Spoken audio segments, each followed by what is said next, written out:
Hello, everybody. Can everyone hear me? Hello? Howdy, hello. Hello. Yeah, I'm All right. probably gonna do All right. this. More I than likely, am I'm probably gonna do this. joined here with. Do you two want to introduce your guys's or uh? Uh, Hello, my name is Corey. Hello, I'm Stella. And just be clear, they aren't violating my rules because those are not their real names. But what you guys have told me those aren't your real names, unless you're lying, in Yeah. which case, uh, but uh. Comrack is going to be joining us at some point, but for right now, let's get this show on the road. Is everyone ready Yep. for the great first performance? I'll be narrating, and then occasionally popping in for roles, but other than that, who here is ready? I'm ready to go. I'm always Excellent. ready. All right, so welcome to the Oxymorons. All right, Act 1, Scene 1, Jason's bedroom. Front half of the stage, curtains open, lights rise. Also, I am going to be reading stage directions since audio drama, you guys can't see everything, but Jason models a skirt in front of a mirror with his back to the audience. Lights continue to rise as he fixes his hair and tries to make himself more presentable. What am I doing? I'll never live this down. Jason, what's taking you so long? Bus will be here any minute. Jason, Jason. Oh, okay. you can go. Wait, hold on. Okay, no. Okay, hold on. No, I'm sorry. Hold on. He's got it. It's fine. It's fine. Yeah. Jason, have you seen my charger? Oh my! And, Do you ever knock? and miss this? This is quite a different look for you. Alexis, please. Don't say a word. Jason, sometimes words aren't necessary. Like now. She sits on the edge of his bed and opens a pretend journal. Let me see how this will appear in my diary. Today, my twin brother Jason gives into certain impulses. No judging. Wait a second, is this another one of those super dorky stunts you and your friends pull? Huh? Is it? Kind of. Jason, all you guys do is complain that girls don't pay enough attention to you. Guess what? They're gonna pay attention to you now, just not the kind you're looking for. Give me a break, will ya? Oh wait, no. Hold on. Sorry. It's Come all good. on. Message to twin brother, girls don't find this attractive. Give me a break, will ya? Wait, is this about Monica? Isn't it? And what happened between the two of you? You're not sick or anything. No fever. Big test today. Oh wait, hold on. Mom enters but oblivious to Jason wearing a cheerleading outfit. Do you mind just rereading that? You're not sick or anything. No fever? Big test today? Jason and Alexis exchange looks, wondering how Mom doesn't notice. No, I'm just a little, you know.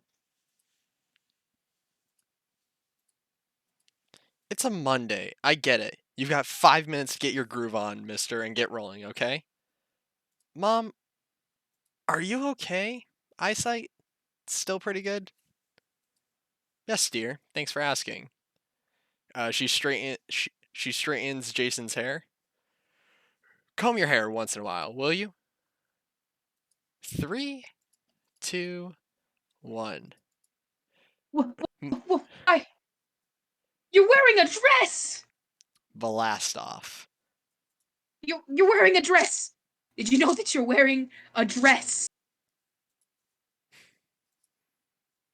Well, I'm the one who put it on. All Is right, this hold on. something for school? Oh. Before we continue, I just need to point one thing out. Stella's doing a great job just playing multiple characters, despite it's the given this was originally supposed to be multiple people, but it's just devolved to us two while we're waiting for Com. Yeah, he DM'd me. He said he had to go. I think. I don't know. All right. Anyway, uh, so you were at. Is this something for school? Is this something for school? A presentation? Is someone blackmailing you? Mom? Did Riley put you up to this? David? Dad enters trying to tie a tie. Guys, I think I heard the bus. Whoa! You're dressed as a cheerleader. Is it Halloween? No. Did Riley put you up to this? Allow me. Oh, go ahead. I'm sorry.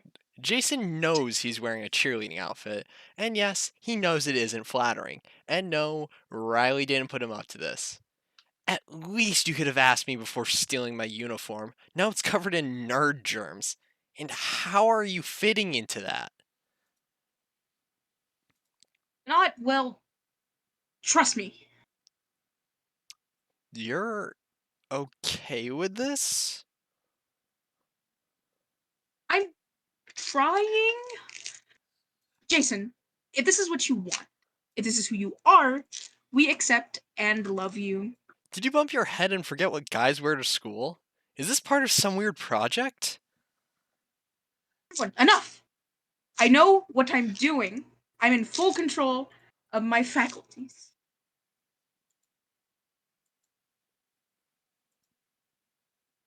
Stop. Really? Will this violate the dress code or something? Ha! Dress code. Get it? You're making jokes? Well, you know. No, no time for jokes. It's bad enough we're twins and had to share the same womb. Now you want to share our closets? If you're wearing my underwear, you're a dead one, mister. Jason, you're not wearing your sister's underwear, are you? No.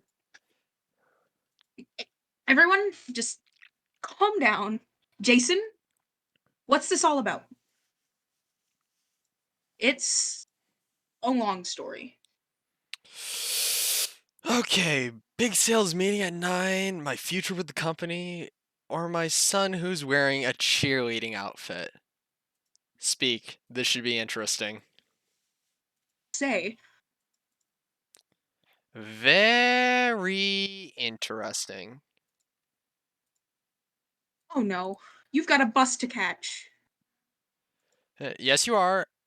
Wait, no. I'm not going anywhere. Yes, you are. Out that door, down the stairs, to school.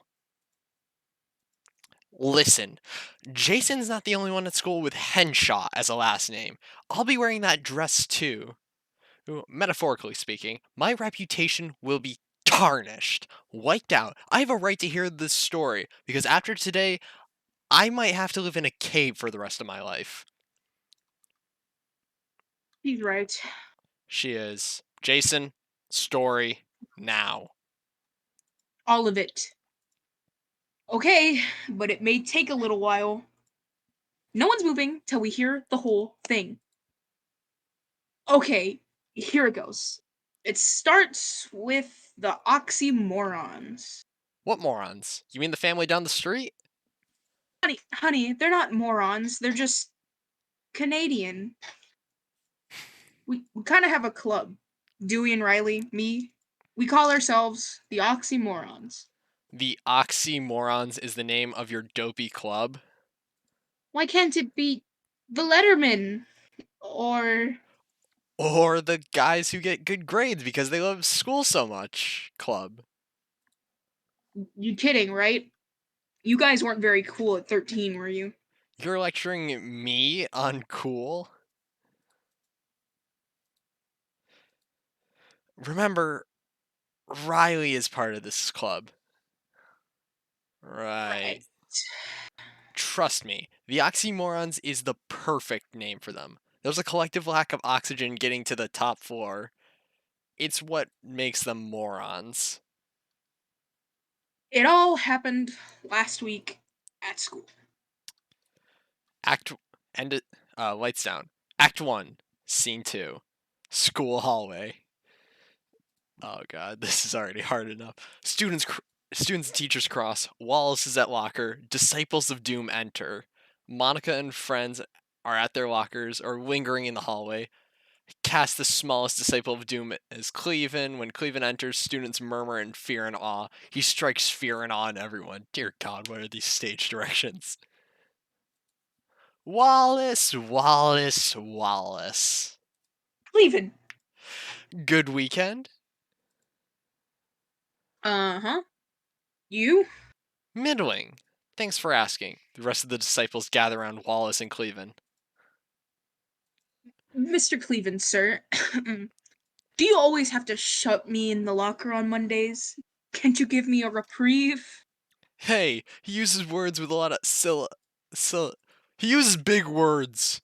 Wallace, my friend, I am disinclined to acquiescence your request. Huh? If you're asking me to defer a day before I begin my usual practice of fear and intimidation, you're asking the wrong person.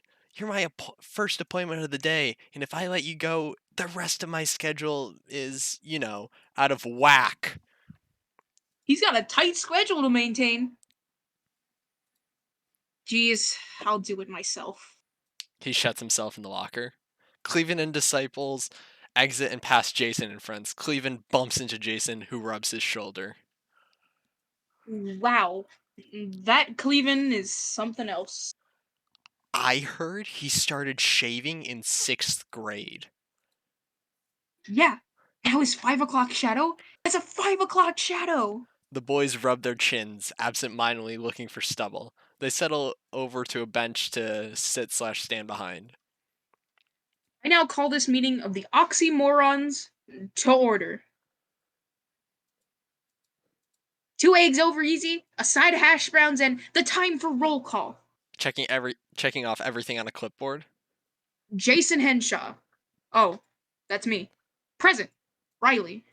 Present?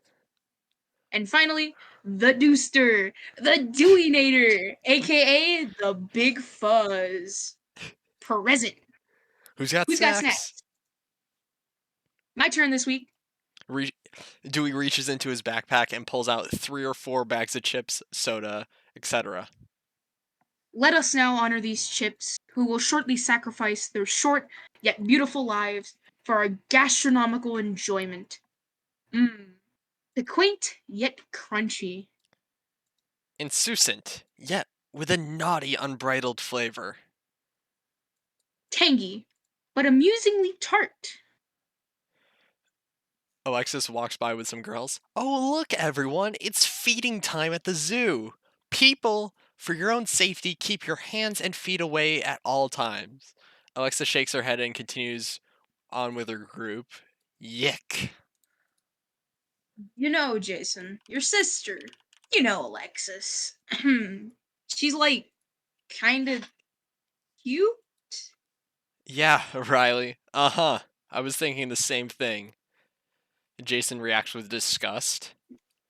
I mean, she would be cute if she weren't your sister and all. Good thing you're not identical twins, because that would be so uncomfortable.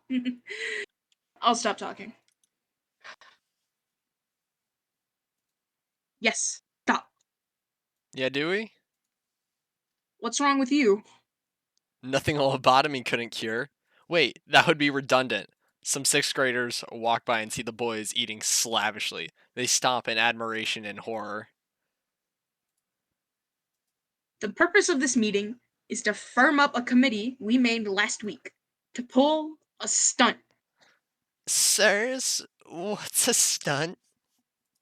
Hello, my young lads. You see, a stunt is a. Riley begins to count off his fingers. A silly, trivial, unprovoked nuisance tactic. A stunt. Why do you do them? What are they for? What are they? The boys gather around the sixth graders and explain. Hold on. Comrack, welcome, welcome. Hey, Uh, sorry that it took me so long to get in. no, it's all good. Hi. This is Stella Comrack. We're top of page 8. Stella, pleasure. And I've got it Pleasure up. to meet you. Now we got the real face behind this. Dun dun dun. Yeah. We're top of page 8. Do you want to assume the role of Dewey? Just to get some weight off me and Stella's back. I would be happy to take Dewey. Let me read about him real quick. All right. Cool. And then, yeah. All right. So I'll read the stage Um, directions and then it's your line. The boys gather around Perfect. the sixth graders and explain. Dewey puts his arm around the shoulder of a sixth grader. Look around, fellas. What do you see? I'll tell you what I see. Kids, mindless kids, following rules. Our job. As we see it. Stella. It's to bend the rules. Push the envelope. Keep things from becoming too boring. We like to expose the multitude to the banality of their own sad and empty existential existence. Everyone looks at Dewey. He shrugs. I think I read that somewhere. So without us, The place would be as lifeless as Mars, as lifeless as the moons of Saturn. Or as lifeless as Jason Henshaw's love life. thanks. Stay gold, sixth grade boys, stay gold as the sixth grade boys And exit. Listen, I've got a I couple think ideas. Jason- Let's conference. The boys go upstage to talk. The girls, Monica, Sam, and Andrea, walk down stage as a group. A group of well-dressed girls stand or sit on benches. What were you saying, Com? I thought you said something. Did you ever notice how school is a microcosm of a social order? Com, do you want to take so- that or should I? Sorry, I'm back. No, it's I all good. lost. So Uh, where are we? We are. Microcosm? Uh-oh, there goes Monica. Do you want to take that or should I? I can take that. Alright. Uh-oh. There goes Monica with another one of her relevant social observations. No, really, Andrea. Look at that group of people over there. They stand there every day like they're in their own place. That's because they're the popular girls. You practically need a passport just to go near there. And if you don't fit in, you're excommunicated. Just then, one of the girls walks by. Erica Summers, the best looking, most popular girl in school. Every boy on the stage stops what he is doing, comes down stage and watches her. They form a line ogling her. Ooh, Did you see? Yeah. Yeah. I mean, she is so. Uh-huh. Ha- Has there ever been a girl so? no. No. Bell rings, everyone exits except Disciples of Doom. I'll take this. Alright. This is Mr. Shepard, veteran hall monitor extraordinaire. Over. I've got dawdlers in the lobby. Repeat. Dawdlers in the lobby.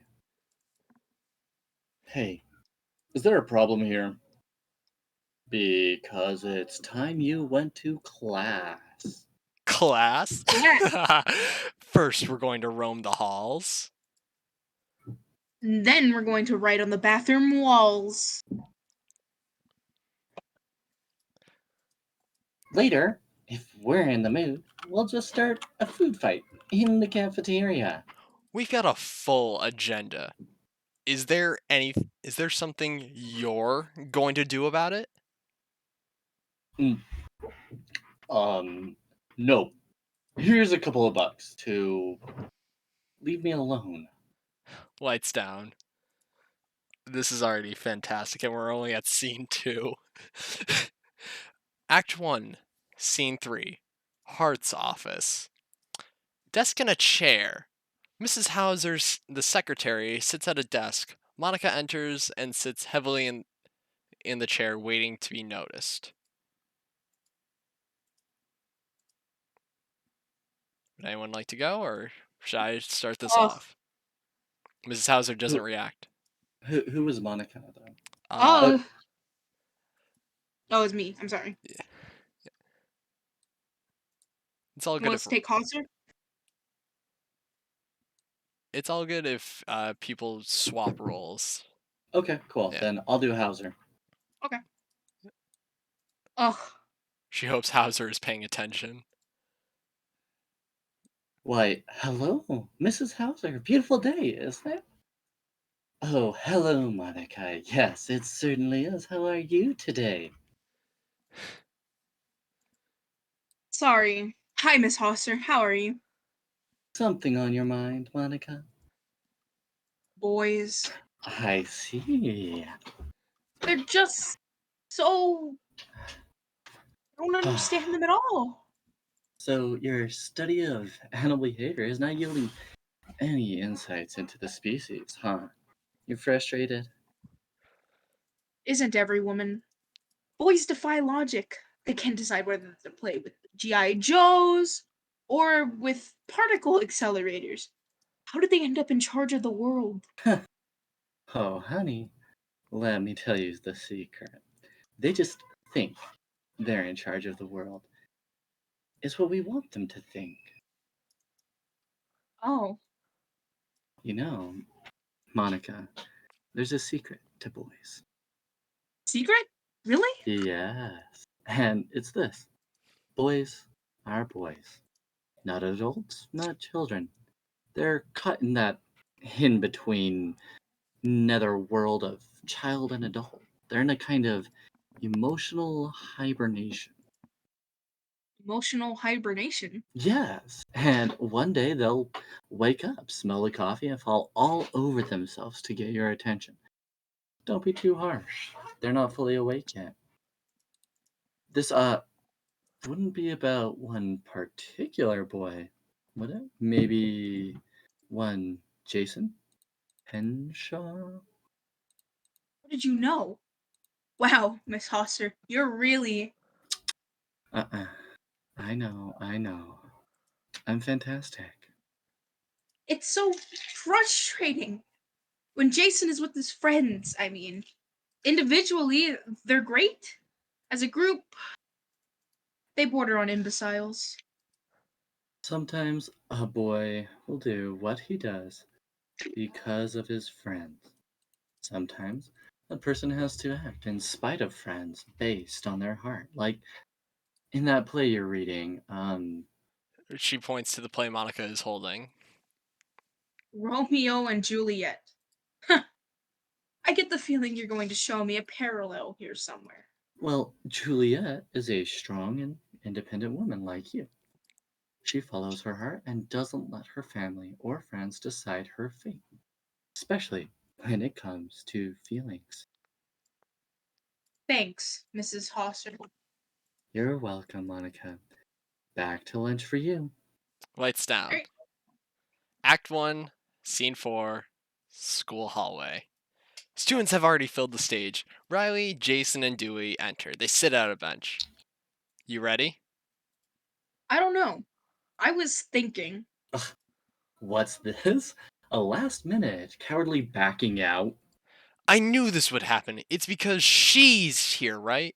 Riley points, referring to points at Monica.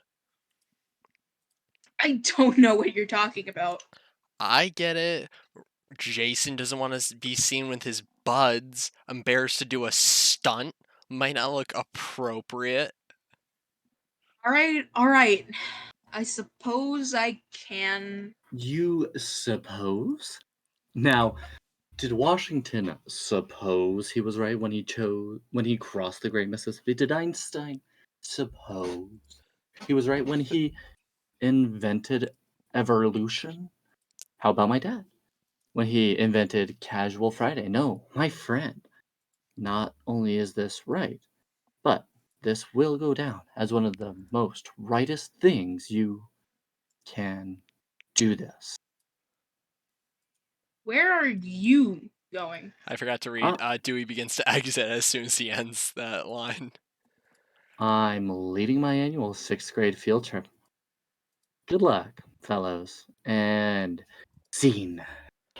Riley waggles his shoulder like he's getting into character. They act out parts of Romeo and Juliet. They stand on benches. Oh, come, dishonorable, vile submission. Jason, you rat catcher, will thou walk? They whip out Star Wars lightsabers and begin to slice at each other. What wouldst thou have me? Good king of cats, nothing but one of your 9 lives. That should make us both withal. Will you pluck your sword out of his pilcher by the ears? Make haste, lest mine be about your ears. I am for you. Boys. Come, sir, your passado. They begin to strike each other. Draw. Beat down their weapons. Gentlemen. Hey, put those down. I am hurt. A plague on both your houses. I am sped. I am gone. I have nothing. Take that, you poor miserable wretch, to your doom. Riley coughs up blood. Actors have a bottle of colored water which they spit out and spray on themselves. You, sir, a cheap shot, a lucky stab. This is not but a scratch, a mere trifle. Here, have a taste of your own medicine. He thrusts sword under Jason's arm, who then also spits out blood. My liver! It will grow back, no thanks to that bully thrust. You, sir, are an insult to all who walk on 2 legs. They continue to thrust and parry until they are exhausted and spitting up blood. Well, it's blood in quotations. Students assemble around them, then look at the teacher, who has a disgusted look on her face. Who are you? I am your father. They fall Are- down in a heap, dead. Are they dead? Sadly, Sadly, no. I have never in my life seen such. I don't have words. They fail me. wow, without speech. High compliments indeed. Riley and Jason get up. Methinks we did a great job, Home Slice, the day we brought Shakespeare to life. Like De Niro. Like Hoffman. Like Sir Lawrence. Olivier! Oliver. Oliver? It's Oliver. Olivier. Oh, Olivier. It is Olivier. That's right. Olivier. Calm, I told you I performed one of the 3 plays. This is the one I performed alive. You're right. You're right. I'm not criticizing. I'm just saying, like, oh, I know a lot about this. You behind do. the You scenes. do. Yeah. And the thing, I just thought it was funny that when you Yeah. both were supposed to say it together, because I was saying Oliver as in like, wait, is that what they said? No. Pick it up with Sam. Sam. Who is Sam again? More like Abbott and Costello. Hart? The principal. He can act. He acts like a person every day. I did not know that. Get thee to Hart's office now, faster than now. The boys gather themselves together and begin to exit. Boy, I can't believe we got sent into the office for performing Shakespeare.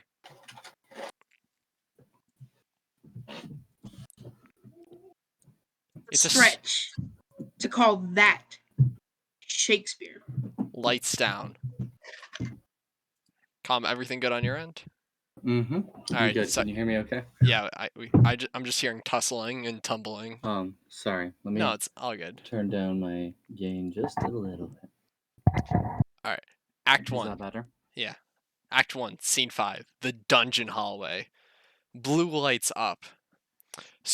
Small forward stage in front of the curtain. The stage is dark, except Dewey holds a lantern and a sign that says 6th grade tours. Step lightly now, children. Don't dawdle. My name is Mr. Dewey.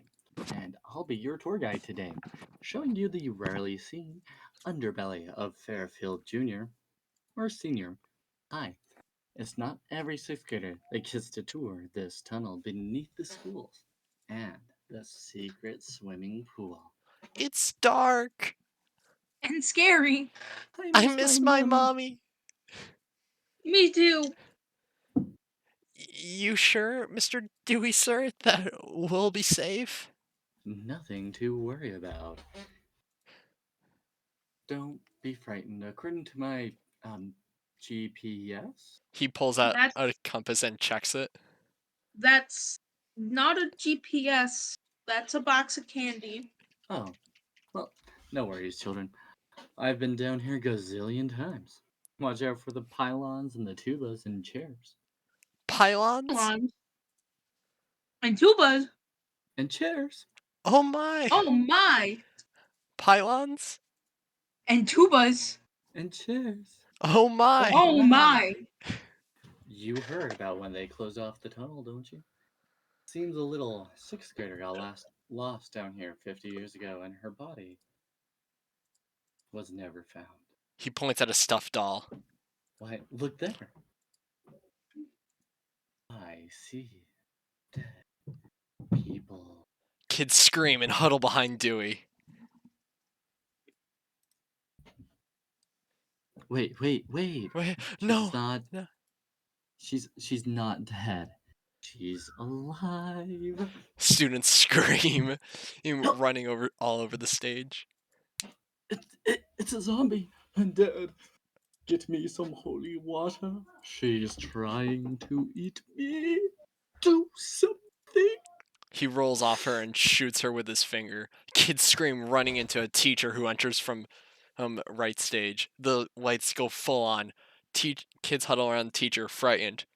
Dewey! Dewey. What's all this? My annual sixth grade tour to help guide these little tykes through the difficulties of Go. my guess is, and it's one embedded in the light of experience. Mr. Hart's office. Do I need a pass or anything? No.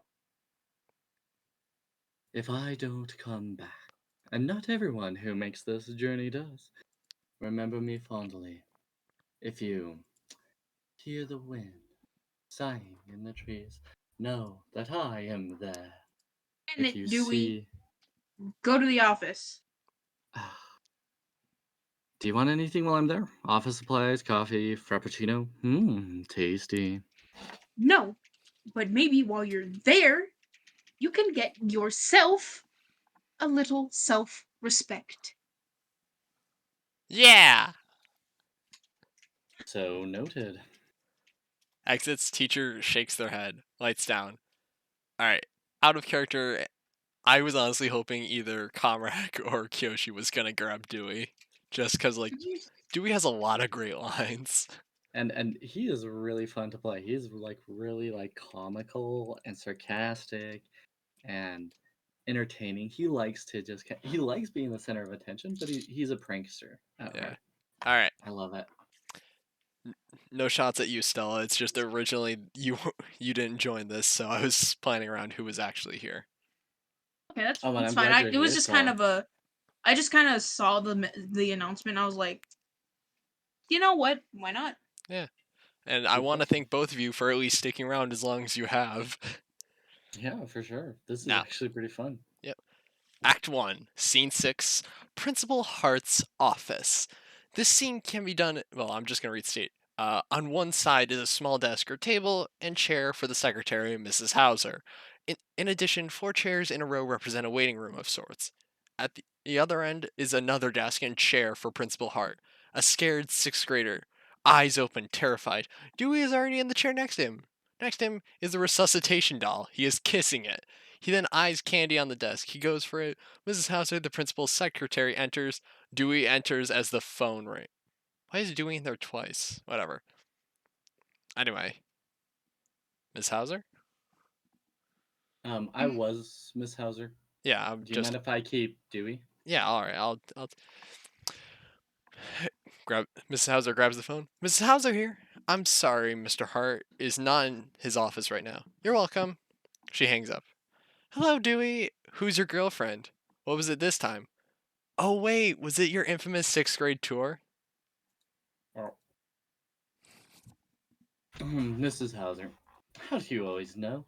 You got some strong medicine. I'm a secretary, Dewey. What we don't know ain't worth knowing. Don't hurt Hmm? yourself trying to figure that one out, honey. Are you solo today, or is the rest of the gang? Jason enters blood-soaked. Oh, question answered. Huge mosquito. Sucking my blood. So very weak. Don't think I'll make. He falls against the chair. Riley enters with his sword in his side. Mrs. Hauser, look at this really big splinter. Ah, D'Artagnan, the last of the 3 musketeers. Hart charges in, doesn't notice the boys. He continues charging through his inner off, charges to his inner office. Mrs. Hauser, coffee.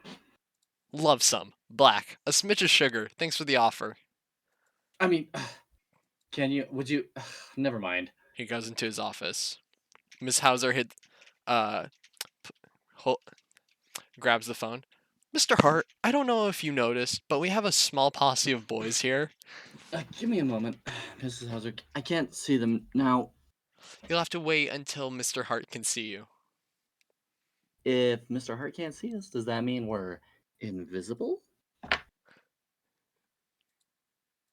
Who said that? Did someone just say something? Who said that? Where did everybody go? Marco! Polo! Polo. Marco! Polo! Polo. Boys. What is the color of the sky in your world? All right, Mrs. Hauser, I can see them now. He can see you now. He can see us through the wall. He must have X-ray X-ray vision! Whoa! Whoa. See you, boys. You guys don't have to sing this. Does anyone do one of you guys want to represent this, or should we just skip over that? I would prefer not to sing. All right. Yeah, go. We can skip it. All right. So basically, I'll just read it. Might as well. You gotta have heart, lots and lots and lots of heart. It's fine to be a genius, of course, but keep that old horse before the cart. I don't know what song it's referencing. Anyway, the boys sit next to each other in a row. Hart is pacing behind them, shaking his head with his hands on his hips. I don't know about you boys. Get to know us. I'm Riley, a Sagittarius and a vegan. I like long walks on a moonlit beach. And you, sir, are Mr. Toby Hart, our principal. Are we or not to Toby? That is the question. I don't get it. Why do you guys insist on making a nuisance of yourselves? Well, I'll tell you, I tried to make myself into a peanut butter and jelly sandwich once. It didn't go smoothly. Huh? I saw what you did there. Nice one. Stella. I once tried to make myself into a cat. Again, you guys don't have to sing. Yeah, I don't know that one. Yeah. So Yeah. listen, fellas. I'll do it since I actually. Mhm. Memories, turn your face to the moonlight. Listen. You fellas are bright. You're on the honor roll. Well, all except for you, Mr. Riley. Jason and Dewey For shake their heads. shame. You're irrelevant. Don't follow the rules. Well, we're tired of following the rules. We want the rules to follow us once in a while. Look, like it or not, this school has rules. Society has rules. And the biggest rule is you can't have any fun. We can't have everyone doing what they want. Things would be chaos. Mr. Hart, sir, according to physicists, chaos is a good thing. It churns up physical matter so that it can recombine with other matter. Nothing matters anymore. You leave me no choice. I have to get your parents involved. The boys ad-lib complaints. Again, we don't have to do that unless you guys want to start ad-libbing. Well, you don't really have to get them involved. They'd rather probably be exvolved. I'm sure that my parents have much better things to do. Why involve them when instead you could just evolve the rules? Oh my god. I feel like you were born for this part just because you're coming up with this on the fly. Honest question, were you a lot like Dewey when you were in school, Com? No, Alright, I yeah, was not. I was a student council rep. I actually got to be really good friends with a lot of troublemakers because I knew who to watch out for. And I just learned that they're awesome. that explains why you're Ev- so good at playing Dewey. Everyone marches to drums while they decided instead to grab a xylophone. So, Yeah, and here I am with the recorder. yep. Alright. All we had was a little harmless fun. Harmless. Okay, to you, maybe. According to Mrs. Biddington, you two turned the lobby into a bloody Shakespearean war. And Dewey, 3 6th graders were so frightened by your little tour that they are getting some much needed therapy. You guys don't understand when a joke goes too far. I don't want you to take this the wrong way, Mr. Hart, but did you ever have any fun in school? Break the rules? Pull a prank or two. Ha ha ha ha. What I did when I was your age, well, never mind. I'm gonna get your parents on the line. Mrs. Hauser, can you. Boys' parents' lines are on 4 to 7. Whoa. All right, go back to class. Lights down. Act 1, Scene 7, school hallway. Why do people DM me like that? A couple of benches. A teacher walks by.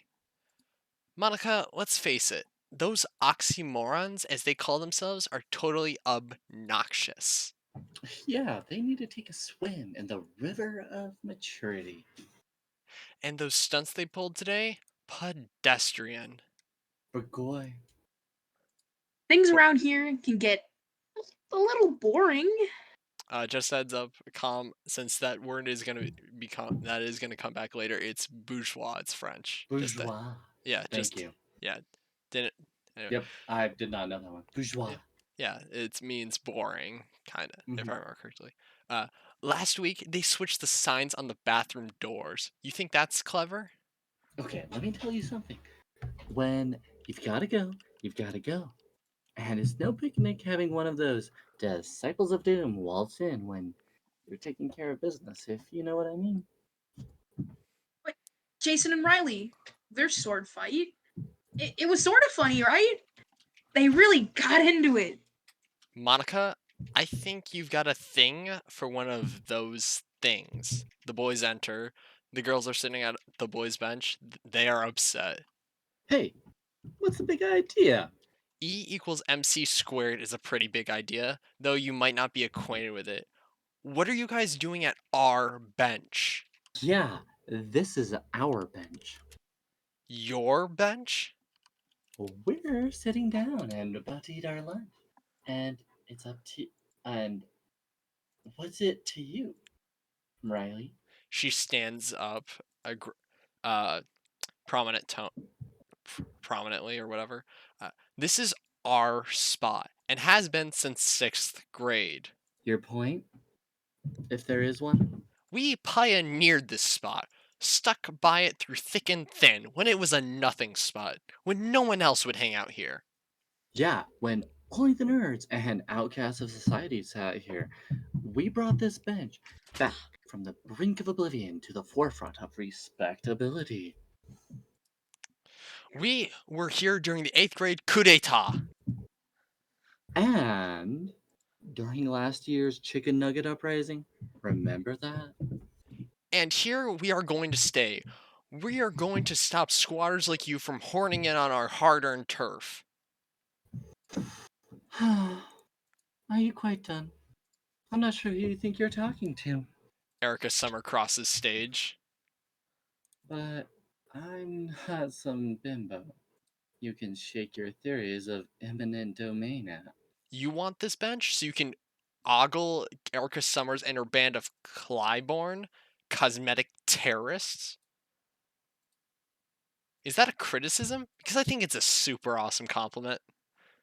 Well, I've got news for you. The answer is Uh-oh, here goes Andrea in one of her multisyllabic tirades. Better break out the dictionary and thesaurus. here's a monosyllabic word I think you'd better get used to. We are not moving. Riley leans over into the group. Technically, that's 5 syllables. Use your imagination. We do, all the time. We do stunts. Ha! Switching the signs on the bathroom doors, scaring little 6th graders? Gee, that's so clever. Did it take you all day to think that one up? Well, I don't know, like most of the day.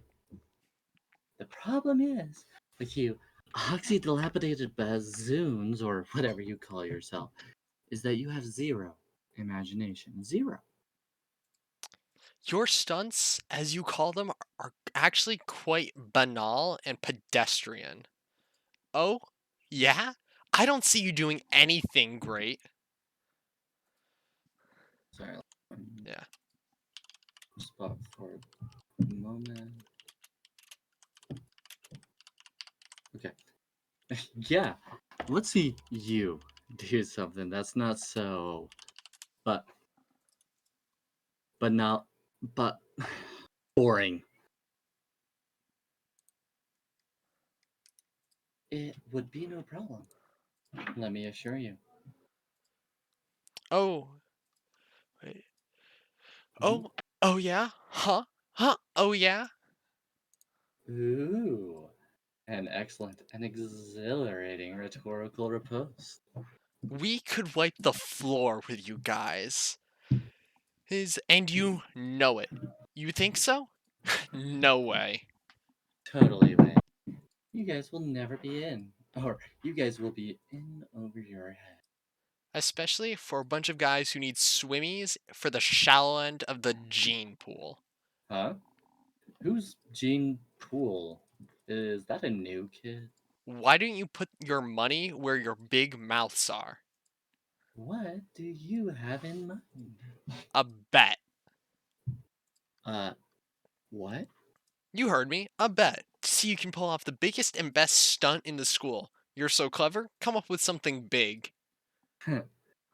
You got it. Do we have an agreement?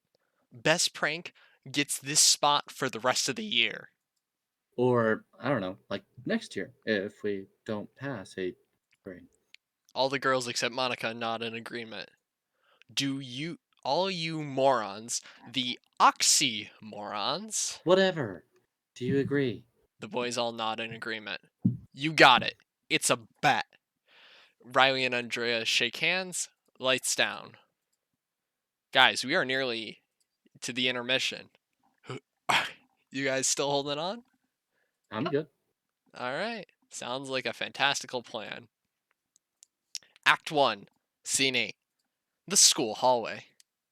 Or a school hallway. The two groups are assembled on either side of the stage. Jason and Monica both break off from their groups and meet in the middle. There is an awkwardness. Who is Monica again? I'm both Monica and Jason, so if someone wants to take Monica, so we can do a back and forth. All right, I'll do it then. Hey, Jason, Hey, what are the terms? if the guys win, the girls have to permanently give us the bench. Well, the girls are not going to back down from a challenge, but here are your terms if you lose. She hands Jason a paper. Jason takes a deep breath and reads it over. What? We'll get into huge trouble for that. Maybe even expelled. That's the offer. Take it or leave it. Okay. Let me take it to them. Jason goes back to the boys. The boys ad lib. What? Like- That's so dumb. Really, that's the punishment that I've come. I mean, talk about putting the pun in punishment. Let's go. Oh, so you're not willing to pay the price if you lose? Ha. See, I told you, girls. Riley, when when it gets right down to it, is a chicken. I knew he'd cave. The coward. We'll do it. We'll do it for a week, a month, our entire lives if we have to. We're not afraid because we're not going to lose. Not going to lose. Let's go, guys. They march off stage. The girls march off too. Monica and Jason stay on in the middle. Jason, Yeah, can I ask you something? sure. Let's go, Henshaw. We've got to start planning. Monica, come on. And no fraternizing with the enemy.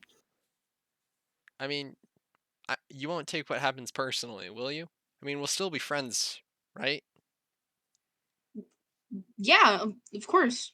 Right? I mean, this is between them, you know? It's not between us. Andrea and Riley poke their heads out, motioning for them to leave. Lights down. End of Let's Act 1. go!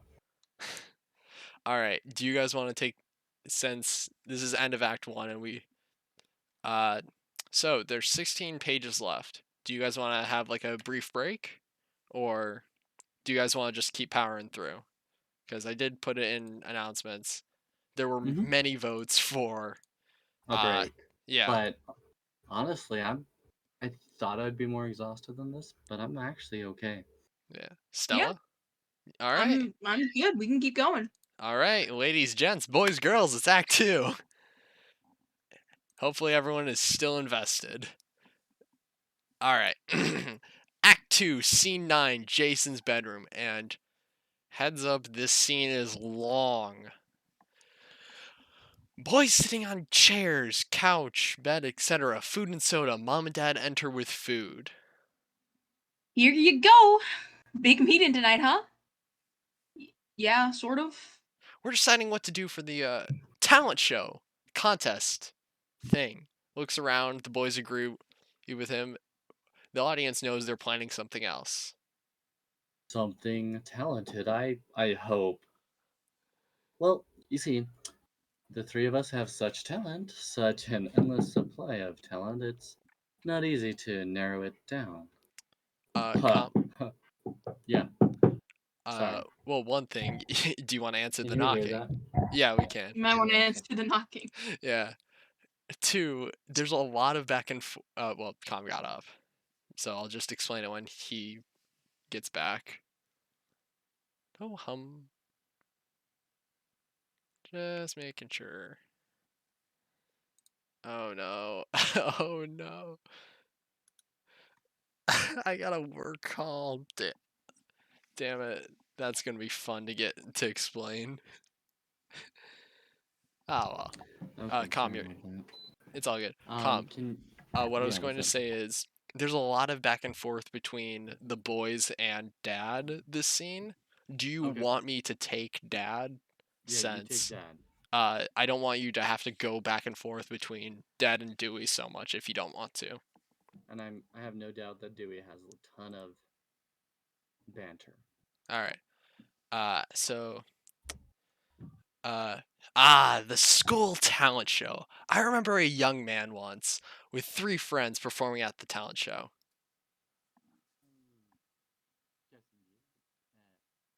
Com, did you? I have no idea what you did, but I can't hear you now. Okay. Yeah. Is that better? Yeah, it's at least slightly better. Yeah. Okay. Yeah. Oh, at 200. I'm guessing you, Mr. H. You'd be correct, Dewey. Dad, what could you have possibly done in the talent show? Not having any noticeable or documented talent of anything. I'll have you know it was a little Beatles number. Oh yeah, tell you something. I think you'll understand. The boys grasp their ears. rocking back and forth in disgust and pain. My guess is you lost, eh, Mr. H? Not meaning any disrespect or anything. None taken, Riley. We lost. If memory serves, you didn't even crack the top 20. Out of 20. Who won? A plate spinner. A A plate, plate spinner. spinner? Hey, that first time all three of us got timing right. That must have hurt. Losing to a plate spinner? She also rode a unicycle. Nothing worked than a plain spinning unicyclist. Ugh. But I did win something more important. What's that? What's that? That. The love and admiration of a certain Meredith Fredericks. Mrs. Friendships. The mean old lady who teaches typing. Mr. Henshaw, you love her? Ugh. My whole nervous system just shuddered. Dewey. That's Jason's mom. Jason's mom teaches typing? Dewey, honey, slow down before you hurt yourself. Fredericks was my maiden name. I grew up as Meredith Fredericks. You're right, dear. You did win my heart. I just saw you boys playing your hearts out and nobody paying any attention. It just filled my heart with Sadness. Calm.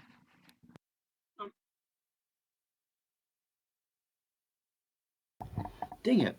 Terror! heartburn, love.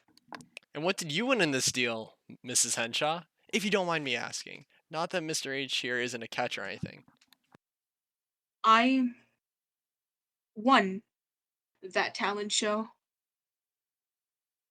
You were the plate spinning unicyclist? Your mom is a woman of many diverse and mysterious talents. Wait. So you two have been married since junior high school? Wait, was that even allowed? Even in the olden days? No. Dewey, honey, we got married after junior high. Oh, ninth grade? Wait, did you elope? Yeah, during study hall. The important thing is, we met in junior high. You never know. That's right. You never really know. Okay. If I was a girl, I'd say that was hopelessly romantic, but I'm not. So it isn't. Was it love at first sight? Love at first At sight? first sight? More like hate at first sight. We were like oil and water. She thought I was the most obnoxious and immature person in the whole school. He was. What can I say? And he thought I was stuck up and snooty. What What happened? happened? And we grew up. Get ready for it. It's gonna happen to you. Sooner or later. Wait, even me? Even you, sweetheart. Good night, boys. Night. Night. Night. Riley, look at me. No, look at me. That's how you and Andrea are. What? You and Andrea, you hate each other. Like oil and vinegar, just like Mrs. Henshaw said, but when you put them together, the most delicious salad dressing. You two are meant for each other. It's fate. Fate? No way. We've always hated each other. Always will. Enough said. No more to say. Don't go there. Let's go up on the other end of the stage. The girls are having the same conversation almost. So, Andrea, what's the story with you and Riley, huh? Story. We hate each other. End of story. Old news. Hit a nerve? Huh. I am tired of having this conversation every time Riley and I get on each other's nerves. Which, to me and all of us, seems like an everyday occurrence. You How guys come? are always fighting. What's the story? Full disclosure. No. It It ain't. ain't gonna happen. We'll never ask again. Promise. Pinky swear. Okay. Okay. In first grade, Riley put his gum in my hair. It was an accident, but you retaliated by putting glue on my seat. Then he stole my lunch and puts that school paste stuff, I don't know, between the slices of bread. Oh, it's absolutely delicious. Okay, continue. I ate it. I'm still gagging. In third grade, I beats him in wrestling by giving him an atomic wedgie. I remember that. It still gives me nightmares. But it all came to a head in sixth grade. 6th grade. We both had that teacher, Mr. Mr. Heidegger, Andrea and I had our tests right next to each other, side by. Side, and Jerome Larson, the bully, was in our class. You know that old saying? The enemy of your enemy is Your friend? our mutual dislike of Jerome Larson brought us together. Pretty soon, We we were were friends. friends. Remember those roller skating parties we used to have in the... Jim, she used to skate with. She asked me to skate with her. Me. I didn't really ask him, but I asked a friend of a friend of a friend to ask a friend. So, all of a sudden, it was this kitty date thing. I realized, whoa, Andrea, she's supposed to be my mortal. Enemy, but I can't consort with my mortal enemy. So, I didn't show up. ditched me. Next thing I know, it's back to business. As usual. There were hurtful things written about on me on... The bathroom wall. Things I wouldn't even write. I didn't even know what half the words meant. But I knew if Andrea heard about them, she'd be crushed. Plus, she would think I wrote them. So I tried to erase them. But Mr. Feeney, the principal, walked in and Sees Riley. trying to erase the writing. But Mr. Feeney thinks that Riley wrote them, so Riley gets in big trouble. 2 weeks of detention. She thinks I did it. And we've hated each other ever ever since. since. Lights fade on the girl's side.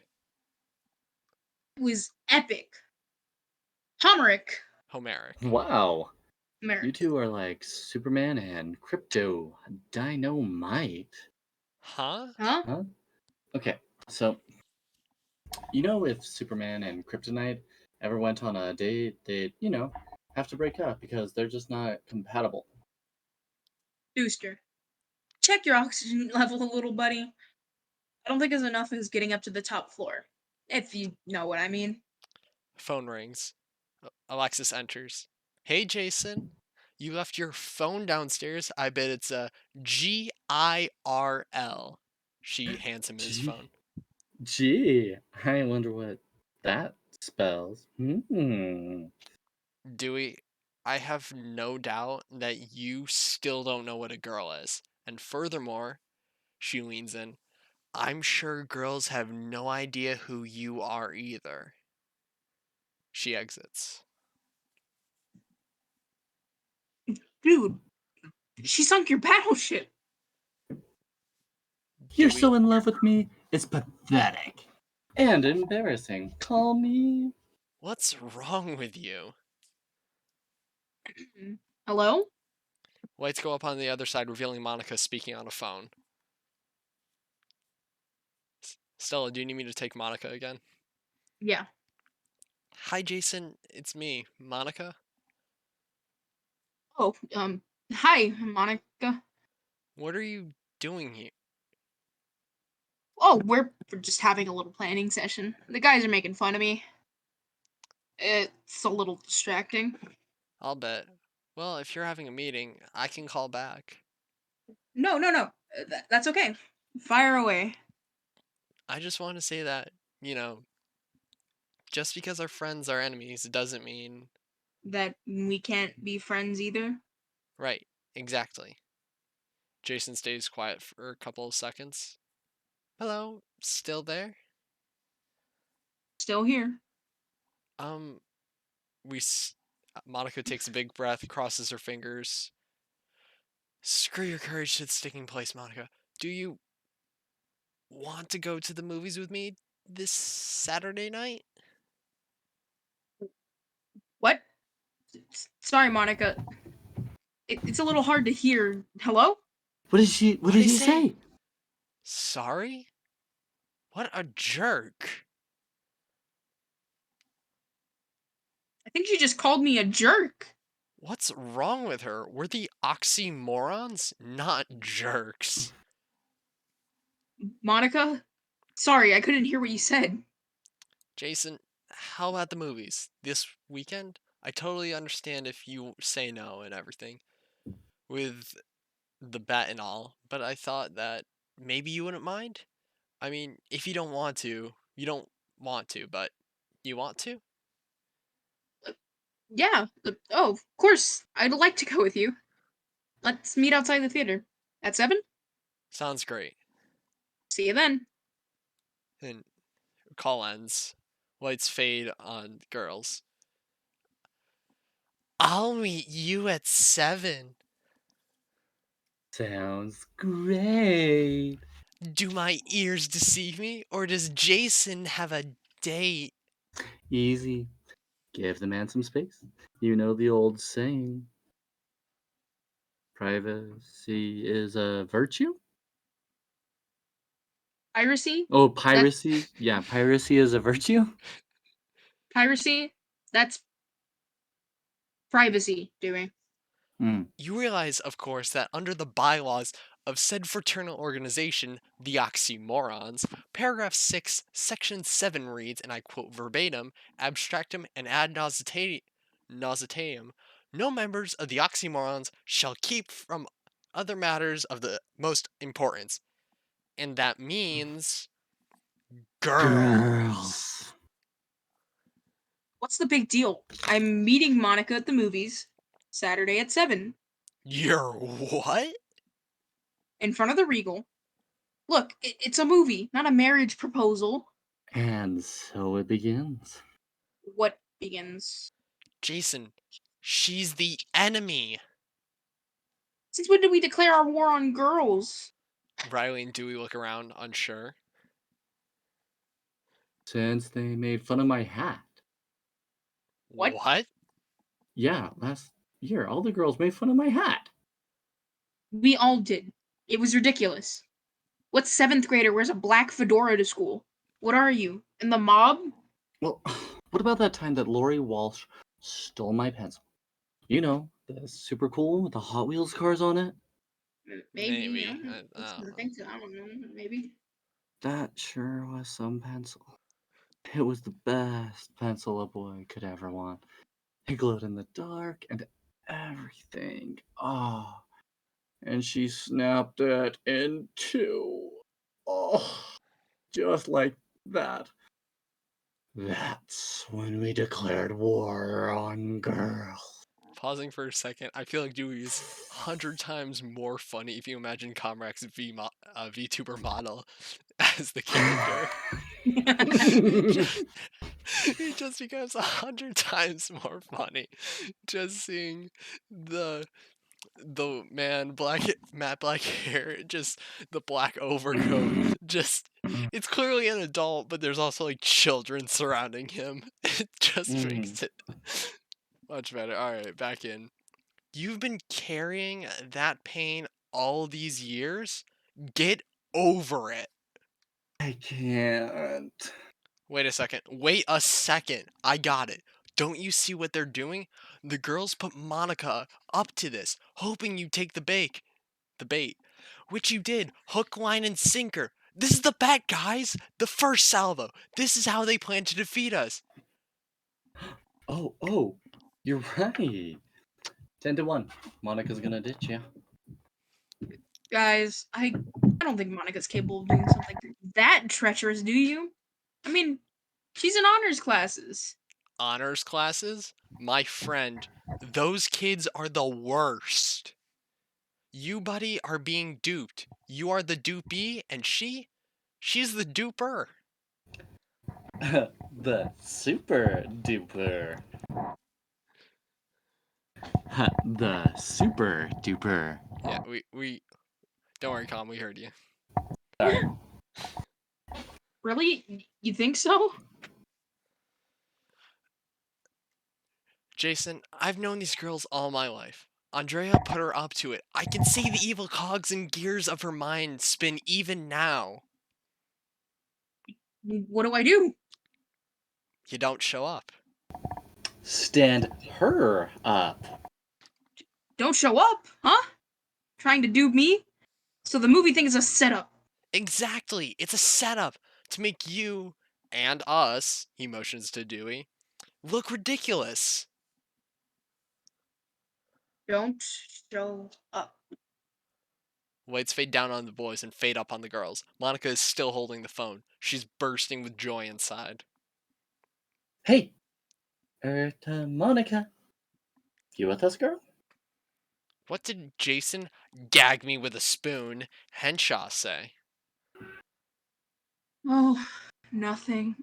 Can we get down to business? We are going to bury those morons. Monica walks to center stage. He said yes! Lights fade down. Act 2, Scene 10. School hallway. Kids passing in the hallway. Hart and Hauser observing. 3 teachers come up to them to complain about pranks. Mr. I- Hart, you'll notice I'm wearing a hat. I'm wearing a hat today because I received this note, a ransom note, in my mailbox. If you want to see your toupee back alive, you'll need to do the following. Whoopee cushion on the teacher's chairs in our lounge, in our private sanctuary, is nothing sacred here anymore. Here, Mr. Hart. What's this? What's left of my classroom desks. Every single one collapsed during an important test. The noise was deafening. My nerves are shot. Have fun putting all those chairs and desks all back together. I'm calling in sick for the next 3 weeks. Lights down. Act 2, Scene 11, movie theater. A simple podium. Yeah, I'll take Usher. Alright. Alright, Calm is now a music artist. Anyway, Yep, it's true. a simple podium will do. A ticket taker, a short line of people moving in a line, velvet robes if you have them. The movie started half an hour ago, sweetie. Are you sure nobody called a Jason, maybe? No calls. Sorry. I have to say it's pretty rude. Huh? It's rude to whoever stood you up.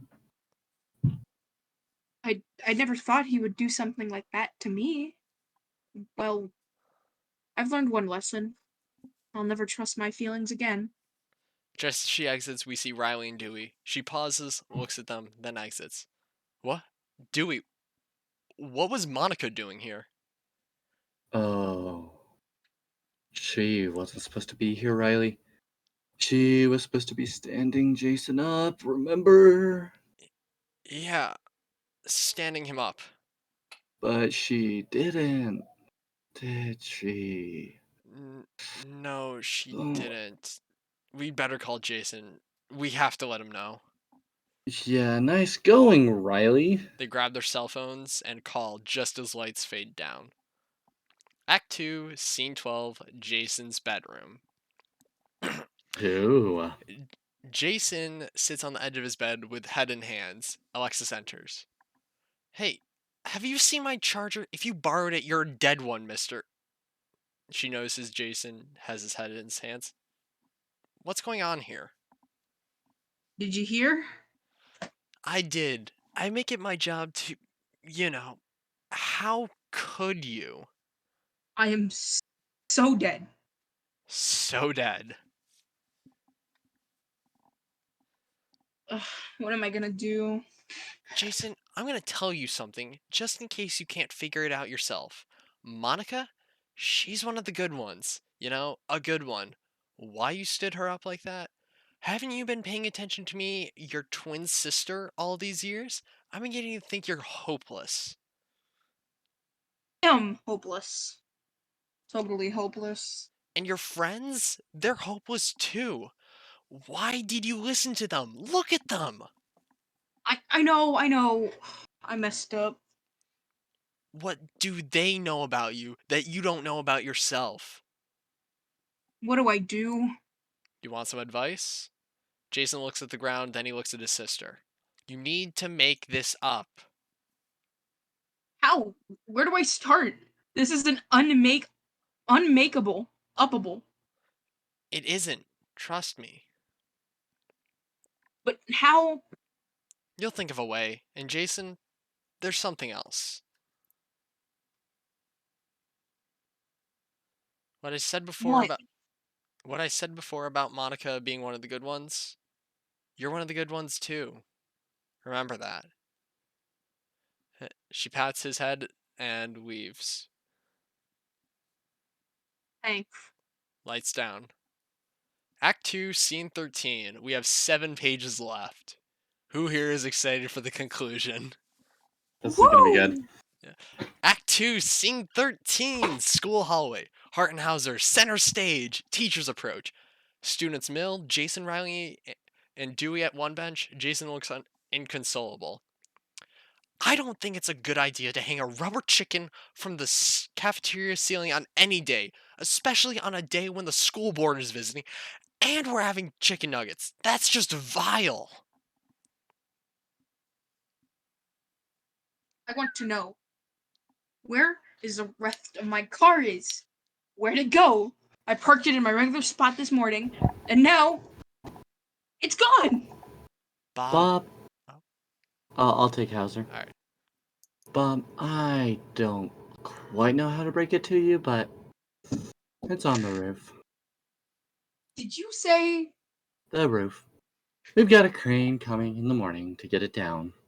You've got to do something, Toby, before this gets out of control. Mm-hmm. Second teacher cries. Hauser gives the second teacher a Kleenex and exchanges looks with Hart. They exit, offering comfort to the teacher. Monica, Sam, and Andrea enter. They see Jason. Monica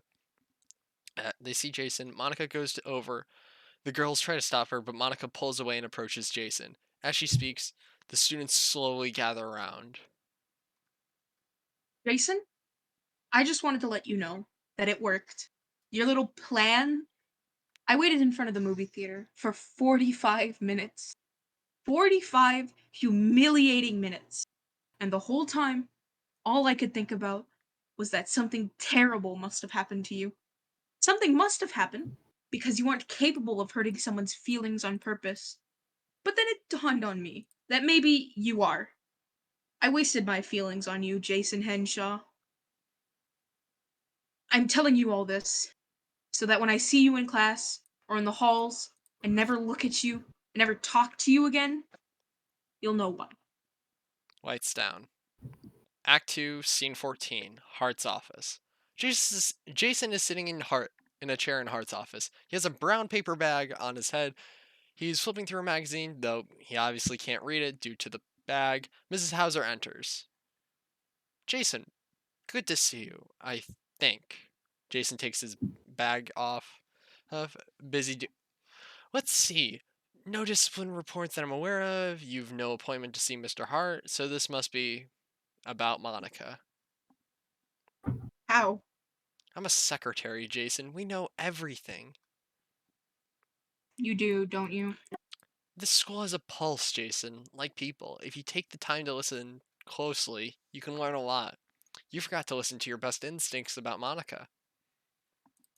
I let Riley and the guys talk me into something I didn't want to do. I feel horrible. You should. Yeah, I know. The question is, what are you going to do to fix it? Make it right? With Monica? That's what Alexis said too. Alexis is wise in the ways of the Force, young Henshaw. She was in here earlier. We had a nice chat. She knew you'd be by today. He did?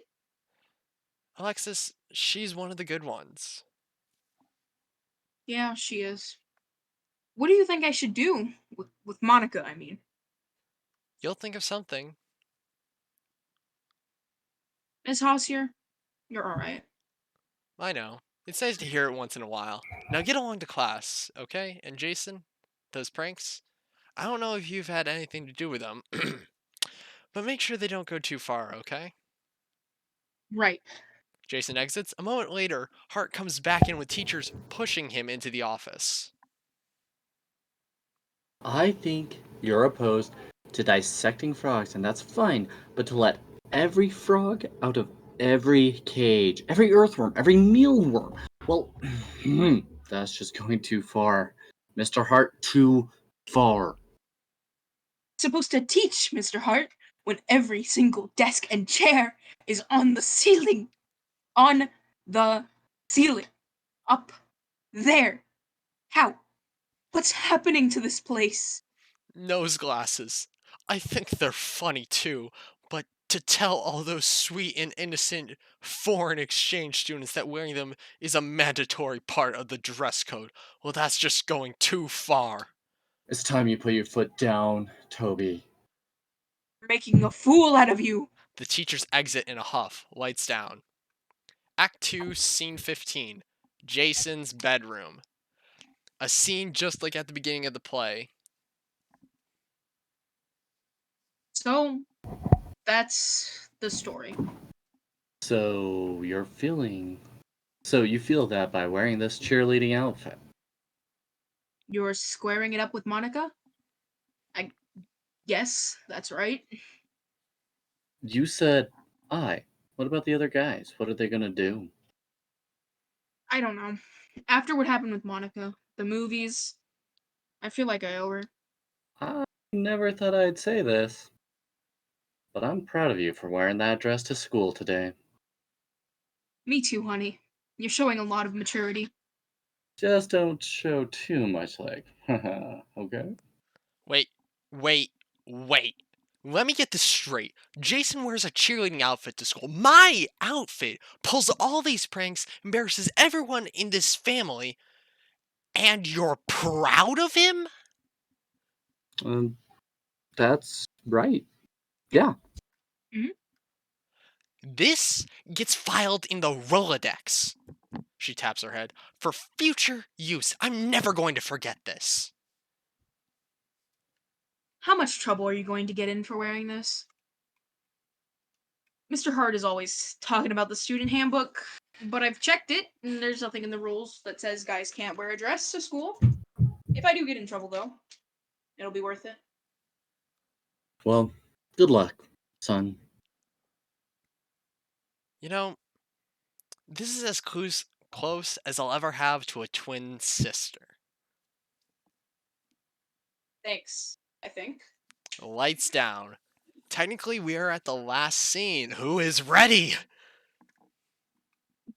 And I say technically because there is a brief break in the middle, but anyway. Act 2, Scene 16, School Hallway. Filled with students and teachers as usual. Jason walks into the hallway. Students holler and hoot at his outfit. Students begin to gather around, talking, pointing. Teachers join in as well. Jason sees that Monica is there with the rest of the girls. He clears his throat, then does a cheer. Stella, you can just read it if you want. You don't have to. You don't have to chant it. I mean, I've done this for high school for like 6 years, so I think I can do it. Go right ahead. Fairfield, junior or senior high. Fairfield, junior high. Your halls are freezing, your teachers seem old, the food they serve is always cold. Monica, I'm sorry for this mess. You're the reason I wear this dress. Say you'll forgive me, say you'll forget. I promise you, Monica, you'll Here he breaks from the cheerleading cadence and resumes his normal voice. never regret it, Monica. I promise. I'll never do anything like this again. I swear. The kids Yeah. cheer for it. Monica. I forgave you as soon as I saw you wearing that. Jason, that was some cheer. Yeah, well, the girls won, fair and square. If we won, we got the bench. If they won, dresses. What I think is truly going on here is this. We magnified our own primitive impulses in order to, in a Gestalt-like fashion, highlight the weaknesses in our acknowledged enemies. What we demonstrated was that we ourselves are the enemy we sought to crush. Do we? For once, I think I understand you. Ladies, the oxymorons concede defeat. Boys, Dewey and Riley rip off the pants showing dresses. Students laugh and applaud.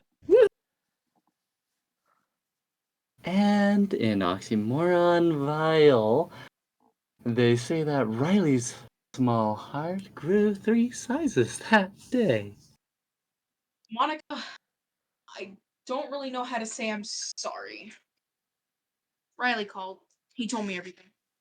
He said it's his fault. You're wearing a cheerleading outfit. What better way of saying you're sorry is there? What are you all doing? Are you wearing cheerleader outfits? This has gone too far. Too far. All students freeze in place. Teachers run off to Act 2, Scene 17, Hart's office. The teachers scramble in. Hart is at his desk, as well as Mrs. Hauser. Dresses. He gathers his sanity. You're right. This has gone too far. Oh. He reaches for the intercom. Hauser comes into the room as if expecting him to do it. Mrs. Hauser, where would I find... Their usual spot, the lobby. Yes, you're right. All right, let's do this. Final scene, everybody. Act 2, Scene 18. Wait, what? Oh, it's supposed to say hallway, but school hallway. But anyway, lights come back to normal. Students unfreeze. Hart and Hauser enter main stage. Everyone, let me have your attention. Gentlemen, ladies, and I use the terms loosely here. He motions to This the boys. is the last straw, the very last one. A straw A shortage? straw shortage? Inconceivable. Inconceivable. They look at each other Hey. and do a fist bump. Hey. We have a dress code, and those rules must be... Riley, are those really your legs? What's wrong with my legs? You boys, you've gone too far. This is the last time you're pulling a prank. The last time I have you on detention until you're seniors. Mr. Hart, sir, we were following the dress code to the letter of the law.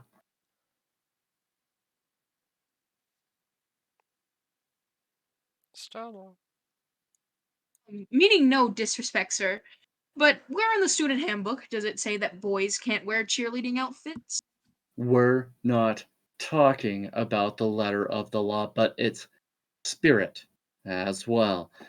No. My dear Mr. Hart, I beg to differ.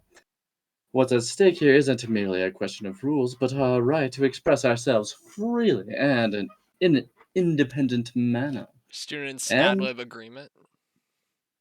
Isn't the freedom of speech one of the most sacred rights guaranteed by the Louisiana Purchase? I say to you, I will not stand here while anyone, even Mr. Hart, stomps on the very fabric of the Declaration of the Constitution of the United States of America.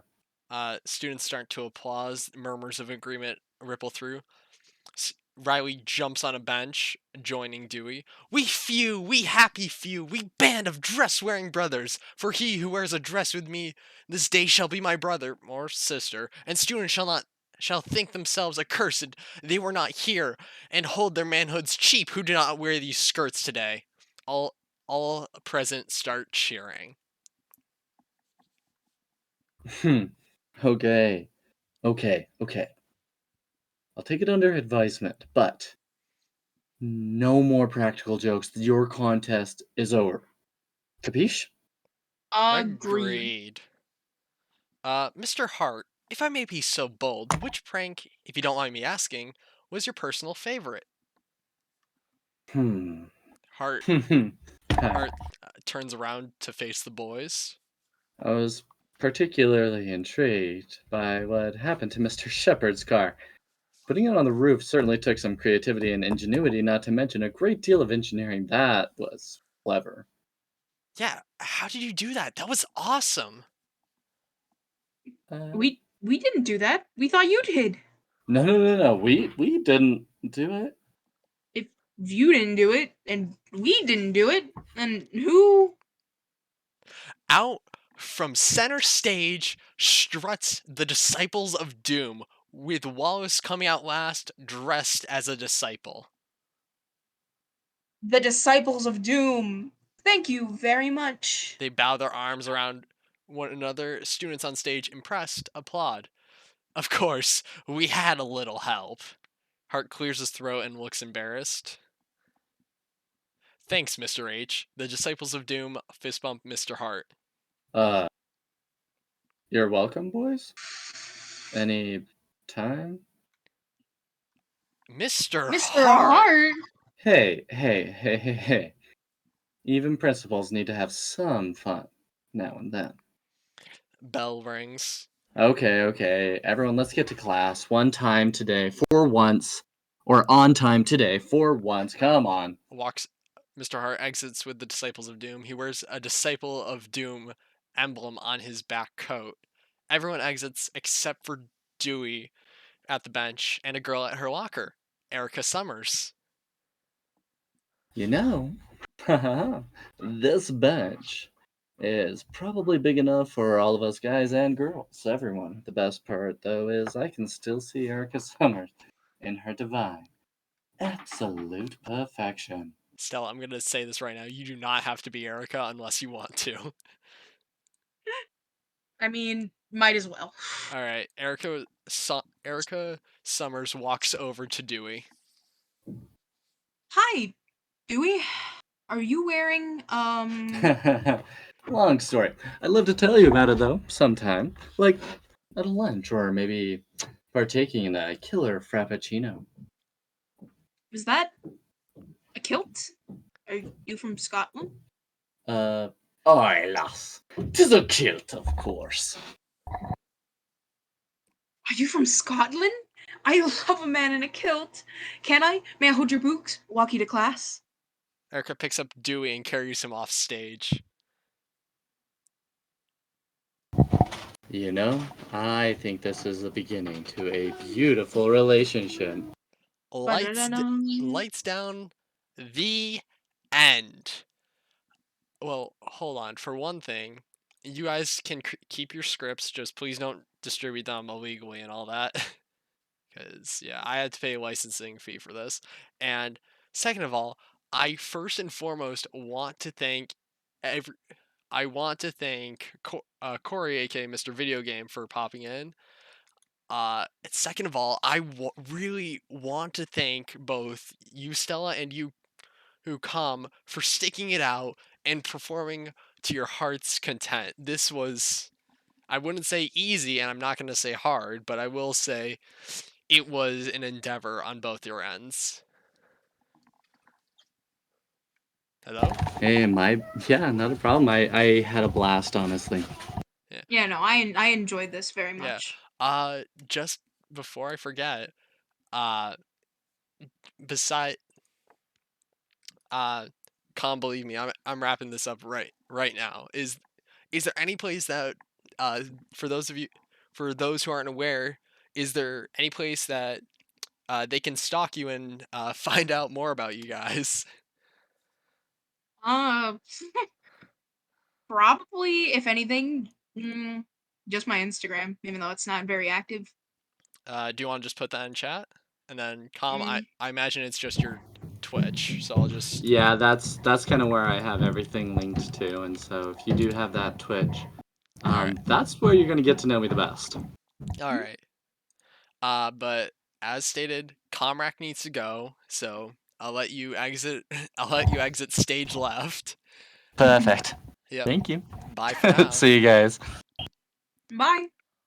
All right, and then, uh, Stella, is there any streamer who you're currently following who does not have Happy Apocalypse in their name, who is live and you'd like me to raid? Since I don't really have anything else planned. You know, you can go raid the Scrub Squad 115. Can you send me the Twitch link? Give me 1 second. Yep.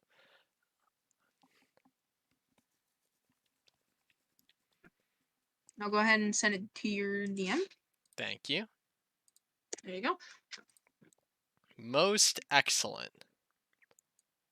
All right, ladies, gents, boys, girls, everyone, all survivors, please get ready. Please ready your raid emotes. We've got. What? Hold on. Crap, I ruined my bit. Ladies and gentlemen, it's time. It's time for the Scrub Squad's final words. It's raiding time. Well, if anyone knows Danganronpa, well, that was my best impression of Monokuma. But Stella, would you like to say anything to the lovely raiders who will be joining us on this fantastical journey? Go give as much love as you can to Scrub. All right. And thank you for sitting through and letting us read to you. Well, you heard it here, folks. You heard it right here. Ladies, gents, boys, girls, survivors, and entities of all shapes and sizes. We'll see you next time. Bye for now.